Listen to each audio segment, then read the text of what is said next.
Aquí estamos un programa más. ¿Qué tal, Moisés? Pues muy bien, la verdad. De nuevo aquí y encantadísimo. Hay un programa muy interesante. Sí. ¿Qué tal el episodio de Expediente Elemental? Porque...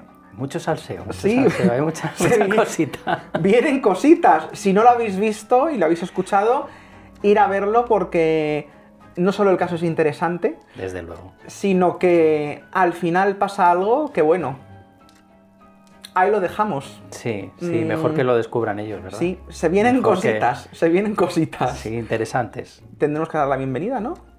Así que bienvenidos a este rinconcito mágico en el que hablamos de criaturas, fenómenos y seres... Y locuras varias. Y locuras varias y seres de otros mundos. Bienvenidos a Entre Criaturas.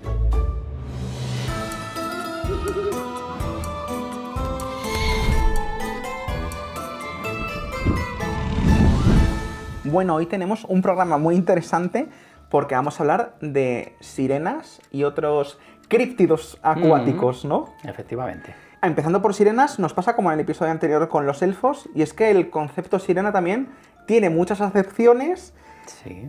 En muchas culturas del mundo se ha hablado sobre esas mujeres bellas, acuáticas, pero no siempre han sido bellas y bueno... No tan bellas. No tan bellas. Pues claro, tenemos, pues y ahora comentaremos las historias de los lagos de Irlanda, esta zona de Europa, los dioses fenicios acuáticos, las sirenas griegas, que ahí también entraremos y hablaremos del concepto sirena y de cómo ahí también cambia bastante, donde no eran acuáticos. No. Y las sirenas nórdicas, que también viene un poco también la historia de la sirenita. Y el cuento clásico. Así que bueno, ¿por dónde empezarías también con todo esto, Moisés? Pues un poquito igual que estuvimos comentando con el elfo. Al final venimos al mismo punto de que el concepto de sirena, al igual que otros conceptos referentes a criaturas míticas o a criaturas feéricas, vamos a decir, pues ha ido cambiando con el tiempo. Ha sufrido una evolución.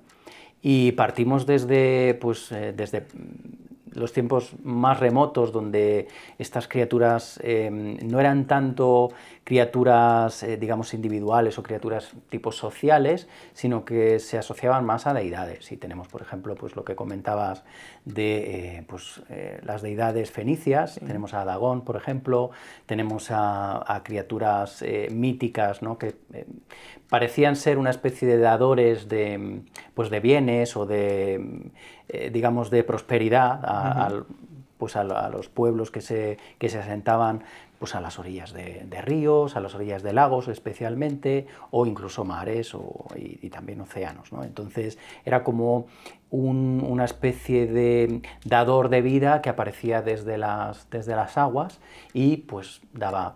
Sabemos que el agua pues siempre ha traído fertilidad, ¿no? Tenemos ejemplos como, por ejemplo, todas las culturas del Nilo, Egipto, donde se han ido asentando a las orillas de ríos y demás, por esas crecidas. Entonces, el agua siempre ha traído fertilidad. Se han asociado siempre estas deidades a ello. Y después también aparecen las criaturas acuáticas, aparecen muy asociadas también al miedo. El miedo al ahogo, el miedo a algo desconocido que se acerca que viene a nuestro mundo desde las profundidades y se lleva pues a niños, se lleva a las personas que están asomándose a ese espejo que es el agua. Sí, porque al final el mar y los océanos, sobre todo todas las que son aguas profundas, siempre han traído... un miedo atávico en el ser humano. Un miedo, porque al final, estamos rodeados de agua. Exacto. 3/4 partes es agua en el planeta. Exacto. Y sin embargo, no tenemos ni idea, ni muchas veces no conocemos. Bueno, siempre se dice que el 10%, solo conocemos un 10% de las especies animales, porque el 90% están bajo agua y no las conocemos. A profundidades abisales, además, que no podemos llegar, es decir... Al final, ese miedo a qué es lo que hay debajo, porque está la fascinación de mirar hacia arriba, ¿no? Mirar hacia el cielo, sí. Pero mirar hacia abajo... y saber que estamos en un lugar que están cerca de nosotros. Exacto. Y que sin embargo, o sea, aunque estén en las profundidades, pero que están ahí con nosotros conviviendo y que sin embargo no los conocemos, siempre ha traído mucho misterio, ¿no? Desde luego, ha traído siempre al ser humano. El asomarnos al abismo profundo ha sido siempre uno de los, digamos, anhelos acompañados de miedo que hemos tenido siempre. Y estas criaturas han ido evolucionando. Tenemos, como bien comentabas, pues las leyendas irlandesas, tenemos los Merrows. Son unas criaturas acuáticas que normalmente están asociadas a los lagos internos profundos, incluso a pantanos, donde son criaturas, pues eso, que cumplen una función más bien, yo los llamo los asustaniños, ¿no? Porque son como esas criaturas que, pues que se contaban, ¿no? Los cuentos para, Sí. digamos, para que los niños tuvieran más cuidado a la hora de La versión antigua del Coco, ¿no? Exacto, al acercarse a Sí. a un lago, pues siempre tenemos el miedo. Yo que soy padre, pues siempre tienes el miedo siempre de que se vayan a acercar demasiado. Porque además un medio como es el agua, del que tampoco tenemos control nosotros, porque me refiero, nos metemos en el mar, viene una ola súper grande, o sea, y es que no, por mucho que queramos, es que no podemos. Remolinos o sí, tipo corrientes que pueden ser muy esos miedos son como muy profundos. Sí, lo tenemos muy, muy interiorizado además. No, muchísima gente que también tiene miedo al agua, a nadar por eso. Sí, en plan, totalmente. Claro, dentro del concepto sirena, hemos hablado, bueno, pues las tradiciones irlandesas, y claro, dentro, que a mí me pareció muy interesante también cuando yo lo descubrí, era el tema de que las sirenas griegas, claro, sí, esas sirenas originales no eran mujeres acuáticas, sino unas mujeres ave. Sí, unas mujeres ave, que si bien están más vinculadas al elemento aire, ¿no?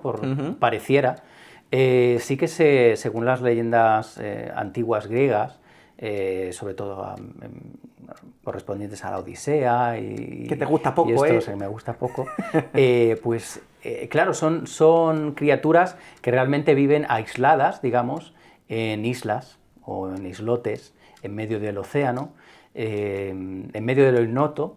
Es decir, el viajero coge su barco, se va de viaje y de aventura hacia lo ignoto y allí se encuentra peligros innombrables. Y eso eran las sirenas, es el dejarte. Las sirenas tenían la capacidad de poder atraer a los marineros con su canto.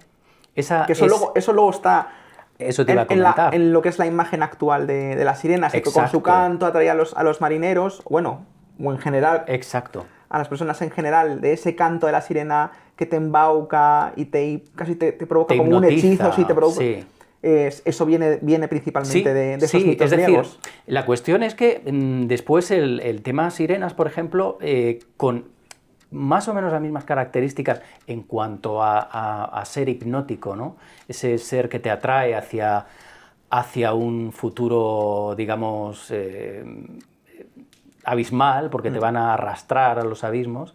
Eso se repite también en otras culturas, se repite, por ejemplo, en criaturas de Japón, se repite también en criaturas que aparecen en el folclore africano, incluso en Medio Oriente. Es decir, esa característica de atraer al viajero o de atraer a las personas hacia un destino fatal se repite. Lo que no se repite tanto es su fisionomía. En el mundo griego sí que, como decíamos, eran tipo aves, eran... Sí, cabeza de mujer, cuerpo de ave. Exactamente, eran más tipo arpía, la concepción de arpía, que es ese híbrido entre humano y ave. Nada amigable. Nada amigable, sin embargo, su canto, porque su apariencia, digamos que era invisible porque se escondían en estos islotes y los viajeros realmente no se podían sentir atraídos por su belleza, porque normalmente, pues bueno, no sé, que tengas filias extrañas, no te va a apetecer ir con una criatura de esas características. Sin embargo, después sí que aparecen otras leyendas en mitología, por ejemplo, nórdica o mitología irlandesa, por ejemplo, como las kelpies, que son unos seres acuáticos que sí que tienen una piel de foca. También tienen esa capacidad de atraer, lo que pasa es que ellas tienen una interacción más amable con los seres humanos, es decir, hay reportes y leyendas de kelpies que sí que se casan con marineros, que terminan teniendo familia, pero que en un momento dado tienen un final trágico o dramático en el sentido de que ella siente un deseo irremediable por volver a su hábitat natural y abandona a su familia, abandona a sus hijos y vuelve al mar. Después al tenemos... contrario que el cuento de la sirena. Al contrario, bueno. exactamente. Las sirenas nórdicas sí que tienen esta cualidad intrínseca de ser bellas, de atraer al marinero a través de su canto, pero ahí sí que hay una dualidad en cuanto a su comportamiento. En muchas ocasiones se dedican a ahogar a estos desdichados, que las escuchan y quedan prendados de su canto y de su belleza, porque sí que es verdad que son muy bellas, pero otras, bueno, pues tienen una relación más amigable, digamos, con el ser humano. Tienen incluso, bueno, se cuenta el tema de que una vez dejan el mar sí que pueden volver a tener piernas, como el tema del cuento de la sirenita y demás. En el cuento es por el hechizo, ¿no? Por la ayuda de la bruja del mar y demás. Pero bueno, también hay historias de sirenas que han dejado el mar y han convivido entre nosotros, ¿no? Hay muchos relatos y leyendas sobre ello. Lo que entendemos ahora como el concepto de sirena actual, y que al final, igual con el elfo, está muy influenciado por la cultura popular, por todo el género de fantasía, luego también todo lo que hemos visto en cine, quizás esa imagen más arquetípica de lo que entendemos ahora como sirena viene de ese cuento de la sirenita. Sí, de Christian Andersen. Que tampoco tiene tantos años. No, claro, me refiero en comparación con las culturas más antiguas. Claro, exactamente. Claro, que quizás es lo que más ha influenciado en la imagen actual de la sirena popular. Sí, al final es lo que hablábamos un poco en el otro episodio, que por cierto, si no lo habéis visto, es interesante que lo escucharlo, reviséis. Porque también contamos cosas muy interesantes de otro tipo de criaturas, como son los elfos, y creemos que puede ser interesante porque chicha. Además está todo muy relacionado. Sí. Al final lo que estamos diciendo es, o lo que se baraja, es que la cultura popular, lo que decíamos, es que tiende a empaquetar las cosas. Entonces, como que deja muchas características o muchos elementos, vamos a llamarlos folclóricos, ¿no? o tradicionales, y se centran en ciertos aspectos que son muy atractivos para el público en general, ¿no? Se simplifica para atraer. Quizás en demasía. Sí. Porque después pues encontramos mucho que se repiten mucho las mismas historias cuando hay una enorme cantidad de información para hacer unos productos muy interesantes, además para poder mostrar a la gente pues eso, que hay mucho detrás y que hay muchas historias, muchos folclores, muchas mitologías a los que poder recurrir. Claro, cuando hablamos de otras criaturas, esos críptidos acuáticos, no solo las sirenas, el concepto que tenemos de sirenas, están otros como los merrows, los capas japoneses, también ahora los mismo en la cultura, las ondinas. En la cultura popular ahora mismo, por ejemplo, está muy de moda el tema en japonés, ¿no? Y entonces el tema de los yokai, de todas estas criaturas feéricas, vamos a decir, pero del lejano oriente. Bueno, y en los capas sale, bueno, en Animales Fantásticos. Sí. En Animales Fantásticos. Bueno, muchísimos. En la saga no terminada, porque Patata. No, aparece un capa bastante bien representado respecto a esas ilustraciones clásicas japonesas. Y bueno, si quieres comentar un poquito de cada uno para que la gente pueda también entender. A mí, por ejemplo, no soy especialmente amante, por ejemplo, no de la cultura, ni tampoco especialista en las criaturas japonesas y demás. Los yokais es un mundo completamente aparte porque es inmenso, pero sí que el kappa me ha llamado siempre la atención, tanto por su fisonomía como por su comportamiento, ¿no? Porque es un ser que en principio es malévolo, en principio, o sea, su intención es devorar al ser humano, de formas bastante... simple y llanamente. Sí, además tiene unas predilecciones un poco extrañas, ¿no? Porque que no voy a mencionar aquí por si hay niños, pero le gustan ciertas partes del ser humano, bueno, pues cuando se meten a nadar, ¿no? Entonces les gusta comerse esas partes. Bien. Y, bien por la censura. No queremos que nos censure YouTube. Claro. Entonces la cuestión Buscarlo es que... en Wikipedia. Eso. La cuestión es que tienen una fisonomía muy particular, tienen una especie de cavidad en el cráneo, en la cabeza, donde, bueno, pues tienen agua, agua que es un poco su elemento vital, y su magia, su poder reside un poco en la capacidad que tengan de mantener ese agua en el cuenco de la cabeza. Entonces, si uno de los rituales para poderte librar del ataque de un capa es hacer que haga una reverencia. Entonces, tú les saludas con una reverencia y él se ve obligado. Claro.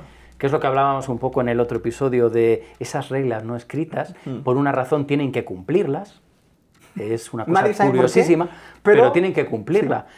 Entonces, bueno, en el caso del capa, pues al echar el agua se queda un poco indefenso y se queda con las fuerzas muy disminuidas y entonces eres capaz de huir. En la cultura popular también se dice que se le gustan mucho los pepinos, y les encanta comer pepinos también, o sea, es como una golosina para ellos. Y después hay criaturas, por ejemplo, como el amabí, que son benéficas, es decir, en principio son benéficas y digamos que son valedoras o atraen pues la fertilidad y la buena cosecha y están mucho más vinculadas a elementos benéficos. Pero es muy curioso como en cada sitio, digamos, en cada lugar del mundo, pues estas criaturas van cambiando, ¿no? Después tenemos, hay sirenas africanas, que suelen también ser bastante, digamos, malévolas en el sentido de que intentan también atraer al desdichado que se asoma al mar o al lago. Sin embargo, estas no son especialmente bellas, sino que tienen características y rasgos bastante grotescos, ¿no? Sí, pueden ser pues, con dientes muy afilados, pues con el rostro tipo pues, muy de pez o muy de anfibio, ¿no? Llenas de escamas. Entonces varía muchísimo la concepción de las sirenas.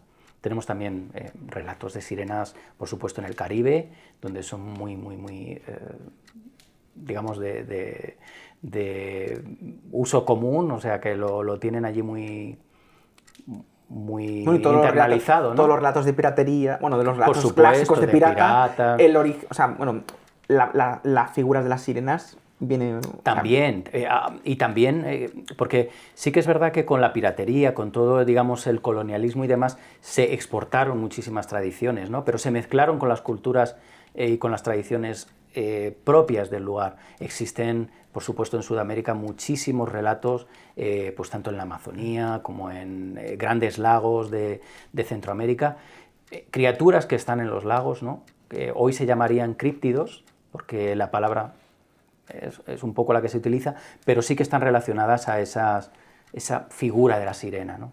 Y es un concepto que está completamente extendido a lo largo del mundo. ¿Por qué razón? Yo dudo mucho que sea por contagio cultural.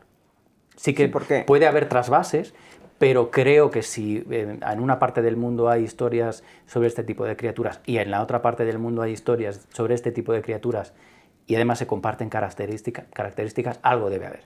Si el río suena, porque agua lleva. Exacto. Claro, dentro de los críptidos que decías, están luego también los críptidos modernos acuáticos, que esto es muy interesante, que es ver un poco también cómo las tradiciones van evolucionando y cómo, pues eso, las criaturas también van evolucionando con la propia humanidad. Es decir, aparecen nuevas criaturas, que aquí entramos también, bueno, pues, cuál es el origen o de dónde procede también la fisionomía de esas criaturas, o en los encuentros que hay, en las descripciones, que esto ya lo hablamos en el primer episodio de cómo influye también la psicología humana y la psique en esos encuentros, pero háblanos un poco también sobre esos críptidos modernos también acuáticos, porque también es interesante en comparación, y bueno, el ver que al final que todas estas cosas están vivas. Sí. Que no es una cosa tampoco del pasado. No es del pasado. De hecho, hay muchísimos, aún a día de hoy, puedes encontrar muchísimos reportes, muchísimos encuentros, muchísimas fotografías. Bueno,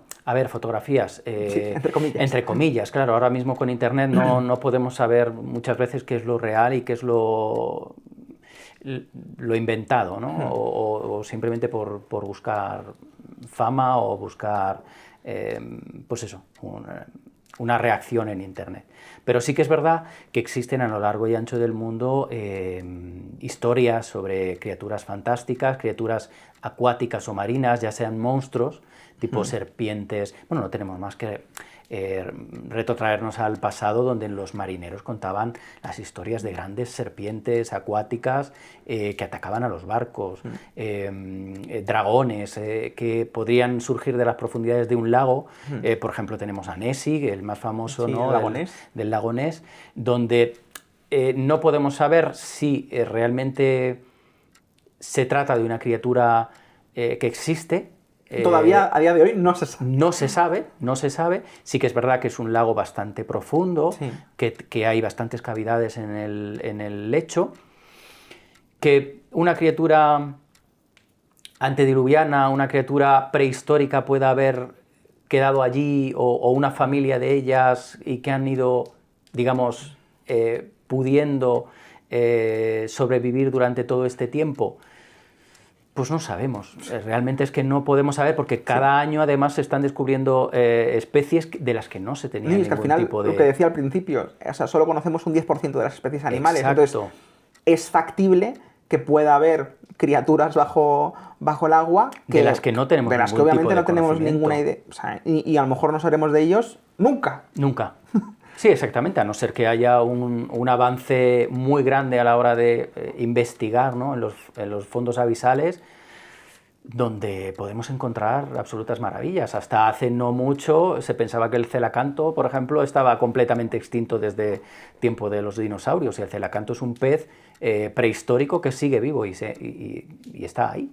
Claro, cuando hablamos de todas estas tipos de criaturas, bueno, muchas de ellas tienen un espacio común, que son los lagos. Sí. En el caso que hemos visto en Expediente Elemental, donde Emily es la protagonista, el lago es un punto, un espacio liminal, Sí. que ya lo hablamos en el primer episodio, que son esos espacios en los que se cruzan, o sea, un espacio de encuentro entre dos mundos.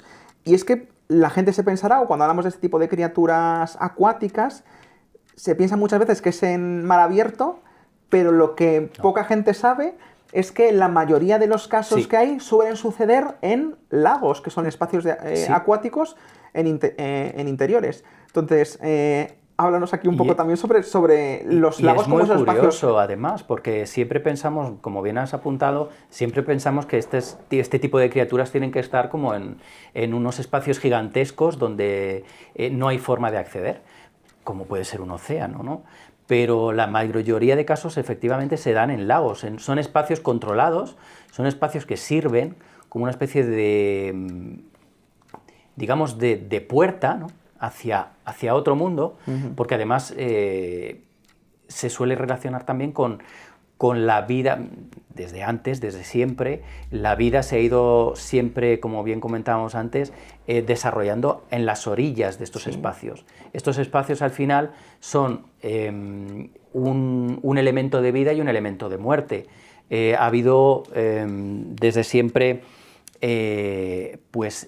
deidades, ¿no?, que han otorgado la vida en estos pequeños lagos, deidades que han otorgado la muerte, precisamente por esa capacidad de podernos ahogar en un lago, o de no dar suficiente pesca, de no tener suficiente comida para alimentar al poblado, y esto se ha atribuido a que la deidad o la criatura del lago pues no lo ha querido. Y se ha utilizado muchas veces también, por ejemplo, como centro de ofrenda o centro de comunicación con el más allá, ¿no? Claro, todo ese tipo de espacios acuáticos que ya hemos comentado, esas profundidades, al final son como reservorios de misterio. Sí, es decir, siempre. tienen esa, o sea, ese Es un uso de lugar las aguas acotado. profundas y oscuras, unos ecosistemas cerrados también. Y como luego también es muy curioso de cómo hay un folclore asociado a cada lago, que eso lo hablaremos también sobre ello. Casos como el lago Champlain de Champ, el lago Okanagan, el lago Baikal o el lago Winnipiazuke, que es en el que ocurre el caso de Emily. También son zonas Bueno, y se comenta también en el episodio donde también hablaban los antepasados de que los fantasmas, los espíritus de los marineros Sí. todavía moraban por ahí. Coméntanos sobre esos lagos o algún lago Parece ser puede ser interesante. Parece ser que en la gran mayoría de hecho, en grandes superficies lacustres, parece que como si existiese una especie de puerta, y efectivamente tenemos el ogopogo, por ejemplo, que es una especie de criatura marina, una suerte de, no plesiosaurio como Nessie, pero sí que es una especie como de serpiente marina gigantesca, ¿no? Uh-huh. Y a mí especialmente me interesa mucho el lago Baikal. Uh-huh.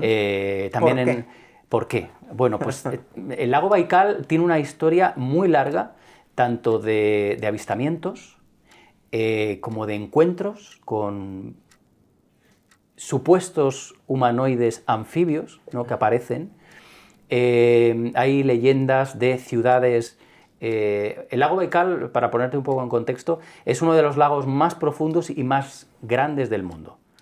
Este lago es... ¿Dónde está? Este lago está en Rusia, uh-huh, está con Siberia, en la frontera con Siberia, y es un lago de muy difícil acceso y además que no se ha explorado, digamos, de una manera concienzuda, y siempre ha habido muchos reportes, pues sobre todo en la Segunda Guerra Mundial, ha habido muchos reportes porque hubo muchas expediciones que pasaban por allí, pues con el tema de la Segunda Guerra Mundial, con la guerra con Alemania y demás, hubo muchas expediciones que iban cerca del lago Baikal, uh-huh, y allí se estaban reportando. Hay reportes incluso escritos de oficiales, sí, y de soldados, donde encontraban una serie de anfibios, de luces, de orbes que salían del lago, de monstruos marinos, uh-huh, que atacaban, incluso a monstruos marinos que atacaban a incluso aviones, uh-huh, o sea, y que volaban bajo e intentaban atacarles. Entonces, es un lago que precisamente por su profundidad parece guardar un montón de secretos, pero tampoco hemos podido llegar a inspeccionar el fondo del lago. No sabemos lo que hay allí. ¿Pero por qué no han dejado? ¿Al ser de difícil acceso o es porque es difícil? Es difícil y además, bueno, que estamos hablando de una zona helada, complicada. En Rusia, donde, bueno, digamos que hay también otras prioridades y demás, entonces tampoco ni se ha permitido, ni tampoco creo que haya, digamos, una tecnología ahora mismo para estar investigando el fondo marino, que por otra parte es muy escarpado. El fondo marino no, el fondo del lago es muy escarpado y tiene muchísimas cuevas, tiene muchísimos recovecos. Es difícil, por eso es un misterio siempre, lo que se esconde ahí debajo del agua. Todas esas criaturas muchas veces se dicen que son guardianes de esos espacios, sí, ¿no? Sí. Como hablamos en el primer episodio de guardianes de la naturaleza, en este caso como guardianes protectores de un lugar, en este caso de los lagos, que al final son como lugares que están conectados con esos otros mundos, ¿no?, sutiles. Un lugar de paso al final. Dentro de las entidades vinculadas a un lugar específico, tenemos el Nix en Alemania, tenemos el Kelpie en Escocia, que ya lo hemos comentado, el Naken en Escandinavia y el Nillo en Japón. Sí, hay muchísimos. Sí. O sea, cada lugar tiene su propio nombre, su propia, digamos, historia o leyenda que habla de estos seres, pero todos comparten ese misterio de lo que se oculta tras el agua, que es una especie de espejo, ¿no? Es como es un espejo. Nosotros vivimos en la superficie y el agua o el lago espeja lo que nosotros somos, pero en la parte inferior. Entonces, bueno, es una constante, además. Cuando hablamos de este tipo de criaturas, hay una tradición que está muy arraigada, que es el tema de, que viene de la antigua tradición de arrojar oro al agua, que es lo que hoy comúnmente que hace la gente pues, de normal, que es cuando va a algún pozo o algo, lanza una moneda como para pedir un deseo, ¿no? O para tener buena suerte. Cuéntanos también de esa tradición, de cómo al final todo ha cambiado, pero nada ha cambiado. Al final seguimos haciendo lo mismo, ¿no? Lo que pasa es que olvidamos por Antes qué. hacían las ofrendas a los dioses, ahora es para pedir buena suerte o para pedir un deseo. Exacto. Pero... no sé si recuerdas lo que hablábamos en el otro episodio, el tema de las ofrendas, sí. Lo del el pago, ¿no? Sí. O el pedir permiso, sí. Es exactamente lo mismo. El oro, sobre todo en culturas centroamericanas, pues era, digamos, la moneda de cambio, pues por la cantidad de oro que había en estas regiones, pues era un poco el pago que se hacía a estas deidades, a estos espíritus protectores. Entonces, bueno, que queríamos, lo que decíamos, que queríamos una cosecha o que pedíamos por una cosecha fructífera, pues se lo dábamos se lo echábamos o se lo ofrendábamos al lago para que esas entidades, digamos, que aceptaran nuestra petición y nos concediesen sus favores. Hoy en día se hace lo mismo, al final estamos pidiendo con una moneda tirada al aire al pozo sí. o a una fuente. No tienes más que ir por cualquier fuente de una ciudad turística y ves como que la Fontana de Trevi, la Fontana de Trevi ya que recauda una pasta, con los centimillos que tira la gente. Claro, ahí estás alimentando. Bueno, una vez al año tienen que vaciarla porque no es, claro, sí, es demasiado. Pero incluso en cualquier pocillo de agua, en cualquier eso te puedes encontrar siempre monedas. Es una reminiscencia, ¿no?, de aquello que hacíamos cuando pues, pensábamos que había una serie de guardianes en el agua. Igual se hacía aquí en Europa, por ejemplo, o se hacía también todas las religiones animistas, pues sabes que también se hacen muchísimas ofrendas y en África y se hacía exactamente lo mismo. Son como esos atisbos de todavía que es como esa parte de nosotros y de nuestra cultura y de esas tradiciones que se aferra a seguir estando, ¿no? Hay algo que obviamente nos atrae y que está ahí. Por supuesto. Pero, bueno, en el mundo, como hablamos en el primer episodio, ese mundo frenético en el que vivimos, en el que nos aleja de todo esto, al final hay esas reminiscencias que a lo mejor la gente no cae y que se siguen haciendo ciertas tradiciones o ciertos rituales, que la gente no lo concibe como ritual, pero es un ritual. Exacto. Y que es como esa reminiscencia de ese mundo que todavía nos sigue llamando, ¿no? Exacto. Si te fijas, ahora que has hablado de rituales, hay una cosa muy curiosa. Por ejemplo, el tema ya hablando de pues, tipo rituales mágicos o prácticas que normalmente la gente hace muchas veces, por ejemplo, el hacer un pequeño ritual frente al espejo es una reminiscencia de lo que se hacía con el agua. Es decir, bueno, no sé si... Cuando te refieres al ritual del espejo no es levantarte por la mañana, limpiarte la cara, y quitarte las legañas. O maquillarte. No. Me refiero a, por ejemplo, prácticas mágicas o incluso pequeñas prácticas que hace uno frente al espejo, ¿no? De hablar contigo mismo en el espejo, cosas así. Sí. Sabes que muchas veces, incluso en psicología, se utiliza mucho el hablarte, por ejemplo, al espejo, ¿no? Para practicar, para miedo a hablar en público. Pues estas prácticas de mirarte en el espejo y de leer, o incluso leer la fortuna en las aguas de un cuenco, esto es una tradición súper antigua, antiquísima, donde el agua era lo que comentábamos, es un espejo, ¿no?, de la realidad. El agua es una forma de traspasar o un puente hacia el otro mundo.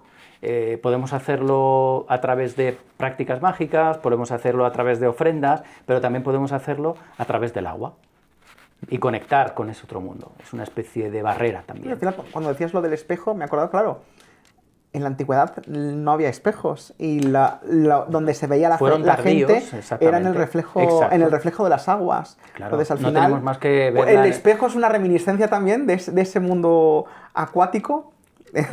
Sí, pero digamos que antes la gente, o sea, bueno, si a menos que estuvieses en disposición de poder tener agua cerca y poder verte el reflejo, hay mucha gente que no conocía su propio rostro. Su propio rostro. Bueno, Narciso se enamoró de sí mismo mirándose al lago, ¿no? En las aguas. Sí. Así que al final el agua no corriente, digamos el agua que puedes encontrar en un lago, es un poco ese... Porque la diferencia entre el agua corriente y el agua no estancada, pero sí que está comprendida en ciertos límites donde no se mueve, porque en un lago es, a no ser que haya viento, que haya oleaje y demás, pero es un espacio de agua, digamos, liso, ¿no? Entonces la diferencia entre el agua corriente y el lago como espejo es que el agua corriente de río siempre se ha utilizado como una forma energética, ¿no? Como una forma de recarga, de pureza. Sí. Sin embargo, esa estanquidad del lago es lo que ha hecho que el ser humano vea en el agua un reflejo del mundo. Y por eso esta fascinación, ¿por qué se esconde ahí, ¿no? Porque es un reflejo de lo de arriba, es abajo, y el ser humano se ha siempre sentido atraído hacia lo desconocido. ¿Qué hay más allá? ¿Se parece a lo nuestro? No. Hablando de esa parte humana, aquí entramos en un tema interesante y vinculándolo también con el caso del segundo episodio de Expediente Elemental, en el que Emily es la protagonista, que es un caso real, que es un encuentro que sucedió en realidad, aunque lo tenemos recreado, que ha quedado muy chulo, Muy chulo. pero fue un caso real.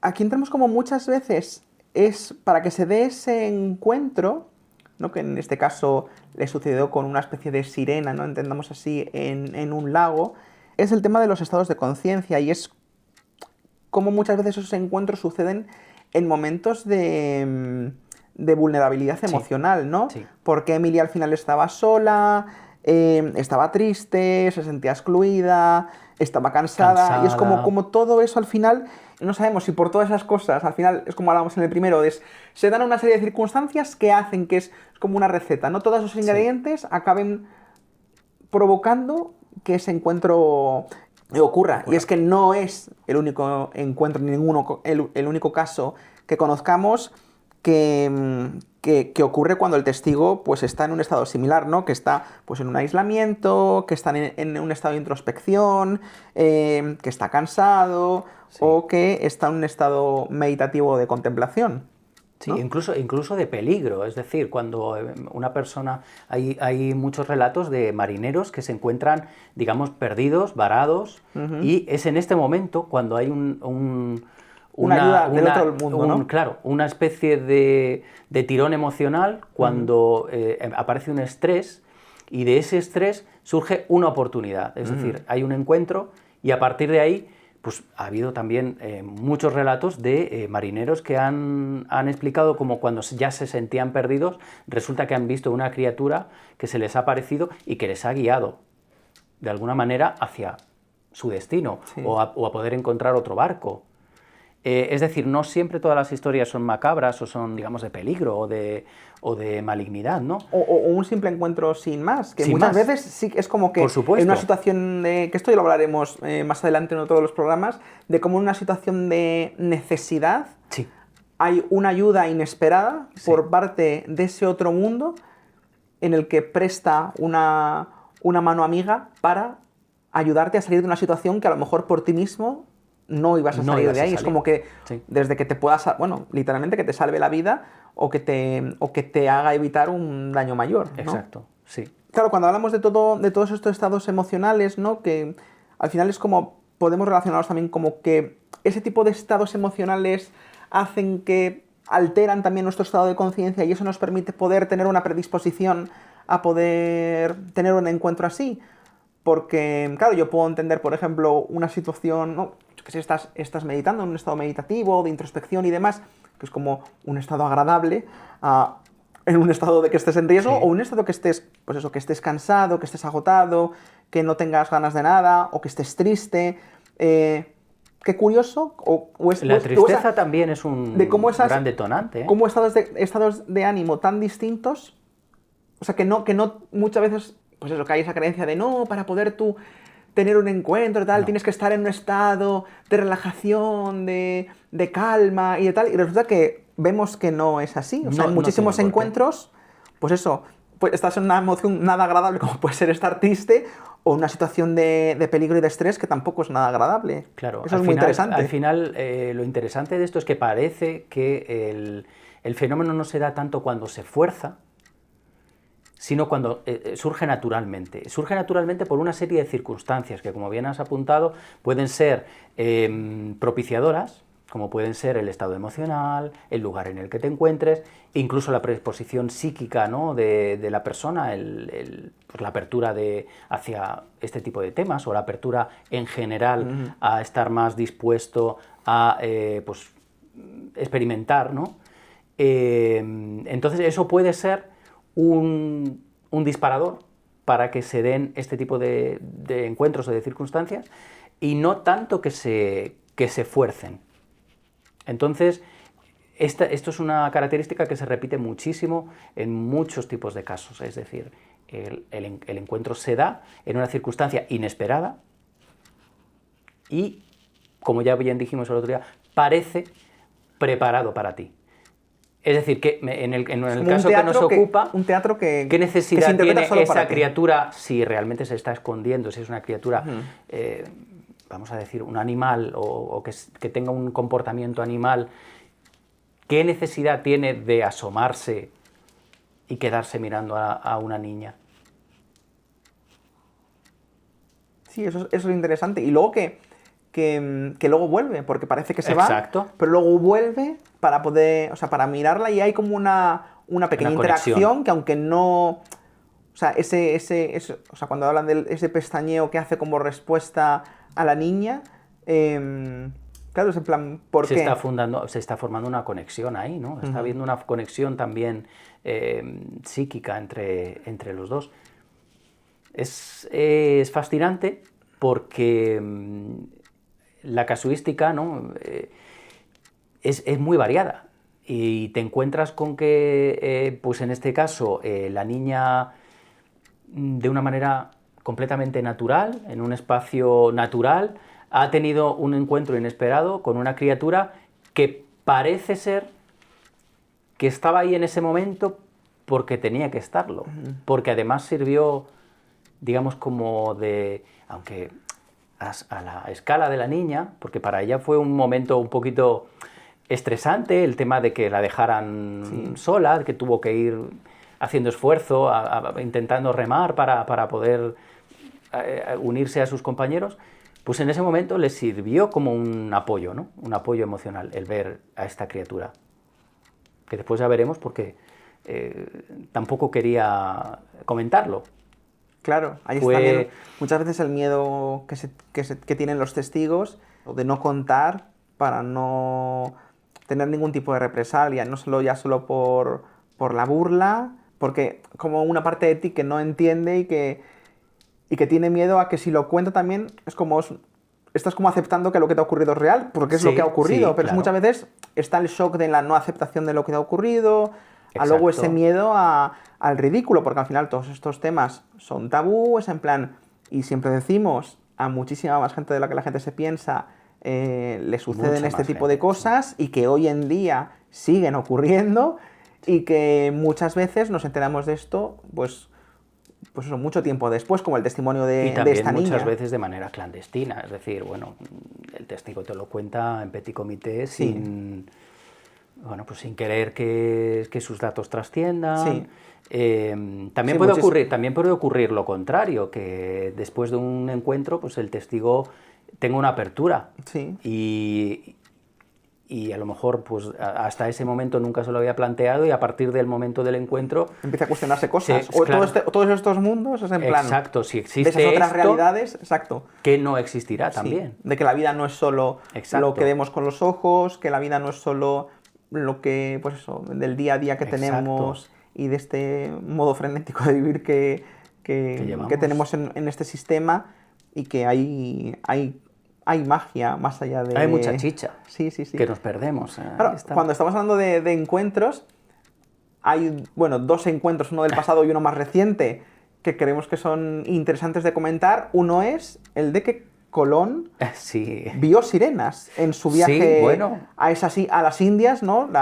Que luego fue Asia, pero cuéntanos, ¿qué pasó? Porque esto pasó, y además quedó registrado, porque en el propio diario de Colón lo escribió, que fue el 9 de enero de 1493, en ese primer viaje a lo que él creía que era Asia, Cristóbal Colón pues escribió en su diario haber visto a 3 sirenas, no una, no 2, sino 3 sirenas, las contó bien, y fue navegando cerca de la carabela de la Niña, cerca del Río de Oro, en aguas de la actual República Dominicana o Haití, y bueno...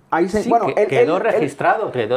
Hay que registrarlo en su diario. Él sí que tenía intención o iba con esa predisposición porque esperaba encontrar monstruos, ¿no? Y maravillas de lo que decían en los relatos de los viajes medievales, y acabó encontrándose con esas 3 sirenas, pero no eran que no cumplían no era lo que él esperaba. Los cánones que él esperaba. Él esperaba, pues eso, a 3 mujeres bellas, pues atractivas, sí, claro. En plan, y pues eso, mujeres que le encandilen con su belleza, y parece ser que no. Y él dijo que lo que se encontró fue a 3 sirenas que tenían rostro de hombre y que no eran para nada bellas, ¿no?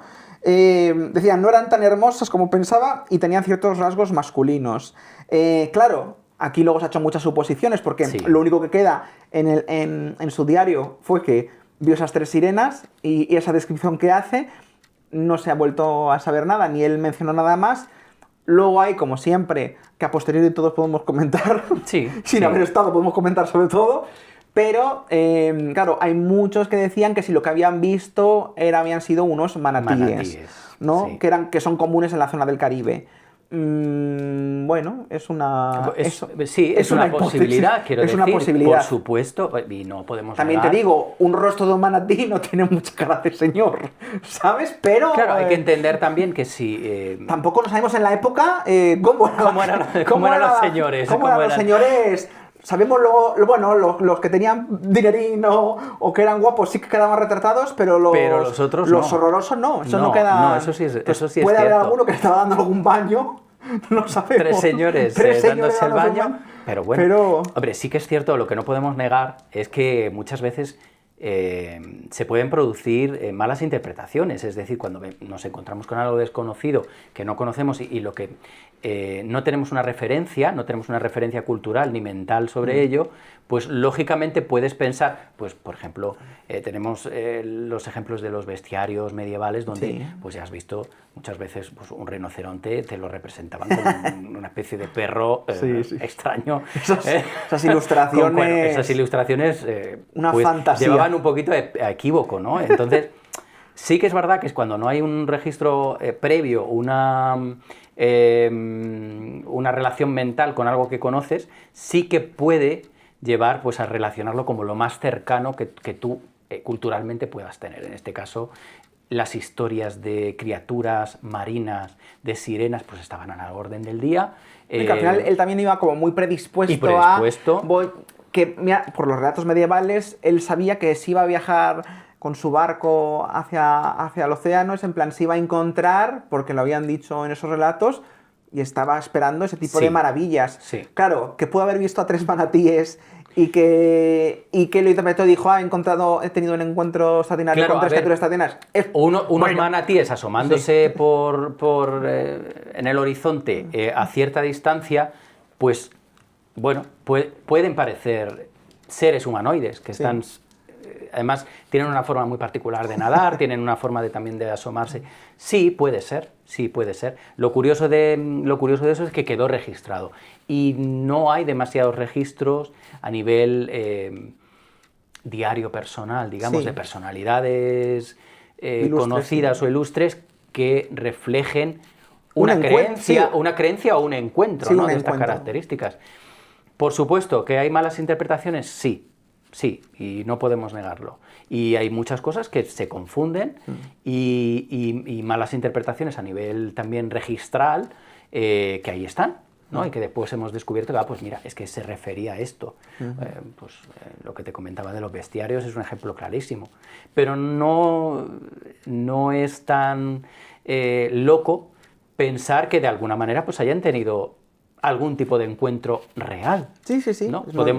Es que no estábamos allí, no es descartable. Porque al final, mirar las cosas con tantísimo tiempo, claro, o sea, posterior y dando Sí, pues hipótesis. Muchas veces sentando cátedra como si eso fuese cuando no tenemos ni idea y al final, pues eso, una hipótesis igual válida que la otra. Exacto. Porque al final no hemos estado ahí para poder decir. Pero es interesante de que, bueno, ese encuentro que tuvo Colón con esas 3 sirenas, digamos, ¿no? Claro. Y luego dentro de encuentros también de personajes ilustres con sirenas, hay uno que se ha puesto como muy a la orden del día, que se ha puesto en boca de todos desde no hace mucho tiempo, fue el tema de que el personaje y gran actor cómico Cantinflas, Mario Morales, el famoso Mimo de México, no solo estaba obsesionado con las sirenas, sino que tuvo a varias sirenas capturadas en su casa. Y es que aquí hay una historia con mucha chicha. Bastante truculenta. A mí truculenta en el sentido de que sí, yo me quedé un poco... Claro, es como forma parte de una popular leyenda moderna, ¿no? Moderna. Que ha surgido. Y es que, bueno, si esto sí que decían que Cantinflas estaba obsesionado con las sirenas, le gustaba, pues eso, le atraía muchísimo el mar, todo lo que es ese mundo acuático. Y se decía que él quería casarse con una sirena. Sí. Y claro, no solo eso, sino que acabó teniéndolas cautivas en su casa. Y aquí entramos en una cosa muy interesante, porque claro, la historia surge porque él fue a un bar de México en los años 50 y tuvo en un bar un encuentro con un señor que se llamaba Carlos Lorenzo Hernández. ¿Quién es este señor? Nadie lo sabe. Se sabe su nombre completo, pero no se sabe quién es. Más. No hemos vuelto a saber. Y a este hombre lo conoció Cantinflas en el bar y bueno, según dicen, le contó a Carlos pues que estaba enamorado de las sirenas y que su deseo más profundo era casarse con una sirena. Entonces, este señor, Carlos, le regaló una piedrita, un cuarzo mágico, según él, y le dijo que ese cuarzo que podía pedir su deseo y que iba a traer a las sirenas. Y no solo le dijo eso, sino que le dio instrucciones para construirse una casa frente al mar. Cantinflas al final... Perdona que te corte, una casa junto al mar, además con ciertas características, es decir, con una serie de piscinas. Sí. Aquí entra lo interesante, porque no era una casita. Estamos hablando de una mansión que se construyó en Acapulco, con un diseño inspirado en el mar, con túneles subterráneos, submarinos y figuras marinas también en la decoración. Sí. También hay esto es muy icónico, hay una estatua gigante enorme de Cantinflas posando, mirando hacia el mar, ¿no?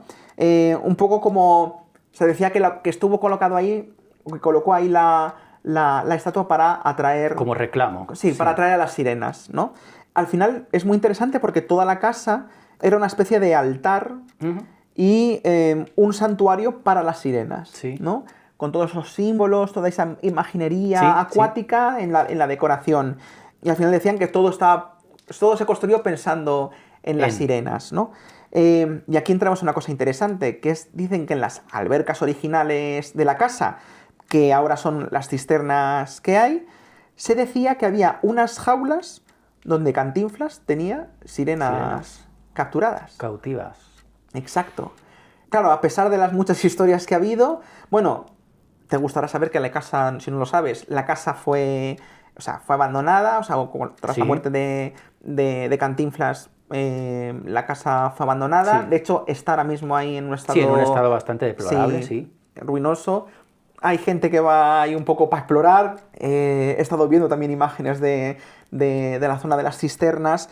Y bueno, realmente no hay ninguna evidencia que respalde esta teoría o esta leyenda popular, que al final también se popularizó tras la muerte del cantante en el año 1993.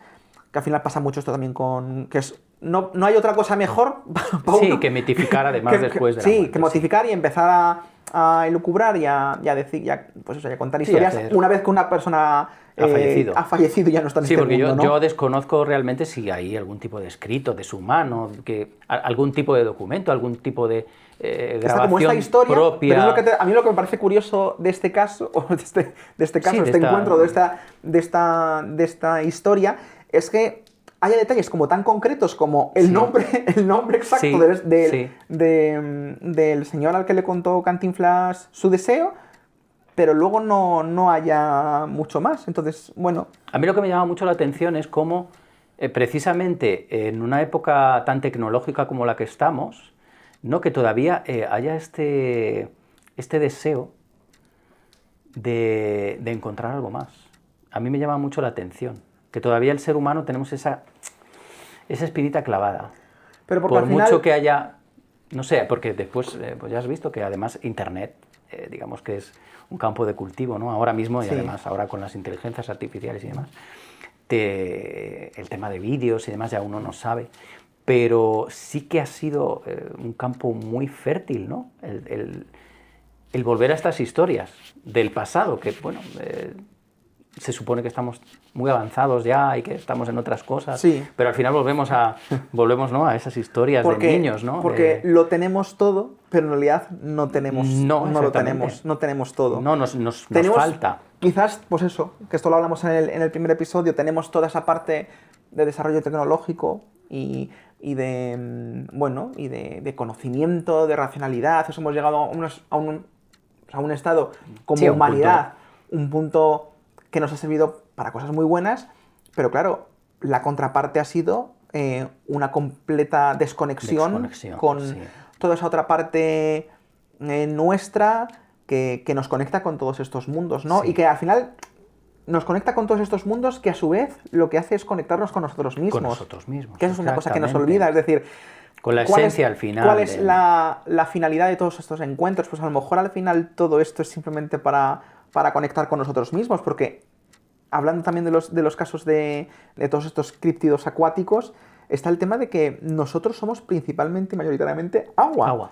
Y eso, quieras que no, también es como hay algo que nos vincula con todos estos, tanto para con nuestros miedos, nos conecta con Sí. esos miedos por lo que son las profundidades marinas, como también la fascinación de lo que somos nosotros y lo que podemos encontrar también en el agua, ¿no? Sí. Hay una cosa que es muy interesante, que los niños, cuando nacen y van a cualquier medio acuático, saben flotar, Sí. pero el resto de mamíferos no. Es No. decir, es una condición que solo tienen los humanos. Sí. Y eso es algo muy llamativo. Es como somos la única especie de mamíferos que, siendo bebés, Sí, nos lanzan tenemos al esa mar. capacidad. Entonces, Sí. hay algo en el Hecho medio agua acuático. que nos atrae, que nos mantiene con esa conexión Sí. con todo eso. Y claro, un poco ya también para cerrar, hablemos también de esa conexión entre el ser humano, el agua y las emociones, porque Sí. siempre se dicen que las emociones tienen esa parte más acuática, ¿no? ¿Qué reflexión sacarías de todo esto, ¿no? Y de todo esto que hemos comentado en relación pues eso, al agua y esa conexión también Esa conexión que tenemos, ¿no? que tenemos con... Desde siempre, además. Bueno, realmente... Y el agua también como portal Sí. a otros mundos, ¿no? De cómo Sí. al final todo está relacionado, ¿no? Es como hay distintas bifurcaciones que nos acaban llegando al mismo punto, Al ¿no? mismo punto. Esa es la cuestión, que al final, bueno, pues encontramos que desde diferentes caminos podemos llegar al mismo punto, que es un poco ese anhelo que tenemos por cruzar el umbral, cruzar el velo y ver o experimentar lo que hay detrás, ¿no? Al final, yo siempre he considerado, bueno, hay experimentos muy famosos además y muy interesantes, por ejemplo, de cómo el agua transmite las propias emociones a través de, por ejemplo, lo que le digas al agua, ¿no? Es decir, si tú insultas el agua, pues se cristaliza al hacer Sí. la congelación, se cristaliza de una manera u otra si le dices palabras amables o palabras de amor, ¿no? Entonces, el agua, según lo entiendo yo, tiene una función también de poder ser transmisor de emociones. Es decir, muchas veces las propias emociones se transmiten a través de, pone tú, como si fueran ondas acuáticas, ¿no? Entonces, a través del agua, creo que sí que las emociones pueden transmitirse y eso nos puede dar la sensación de que el agua es una especie de transmisor radiofónico, ¿no? O un conductor de ese anhelo que tenemos para con lo otro, ¿no? Y por eso creo, además, la gran mayoría de culturas en el mundo siempre han contado que el inicio es el agua. el inicio de toda la vida es el agua. Es el huevo primordial, todas estas culturas antiguas han mencionado siempre que el agua es como el medio por el que todo ha surgido y al que al final, bueno, pues por el que todo se relaciona. Entonces, realmente moriríamos si no tuviéramos agua y eso es Exacto. un facto, vamos. Y que somos la mayoría... Somos la mayoría de nuestro cuerpo es agua. Entonces, lógicamente, digamos que lo que afecte a este elemento, pues nos va a afectar a nosotros como personas. Pues con eso no nos quedamos, ¿no? Y, Sí. y bueno, animamos a la gente a que siga investigando. Bebiendo agua. Bebiendo agua, efectivamente, es importante hidratarse. Y que bueno, pues que todos aquellos... Yo creo que hemos dado muchas pinceladas de muchos temas que pueden ser interesantes, a que bueno, animamos también a la gente a que investiguen por sí mismos, ¿no? Y que bueno, Sí. si esto les puede Bueno, despertar pinceladitas para que una ellos- chispita, ¿no? una chispita, una curiosidad. A seguir descubriendo y bueno, seguimos animando a la gente también a que continúe viendo Expediente Elemental y que nos veamos, bueno, ya nos vemos en el próximo episodio, que viene cargadito Sí. de mucha... De chicha, que a mí me gusta mucho. Sí, A mí me gusta sí. mucho. Así que nada, os esperamos en el próximo episodio y esto ha sido Entre Criaturas. ¡Adiós!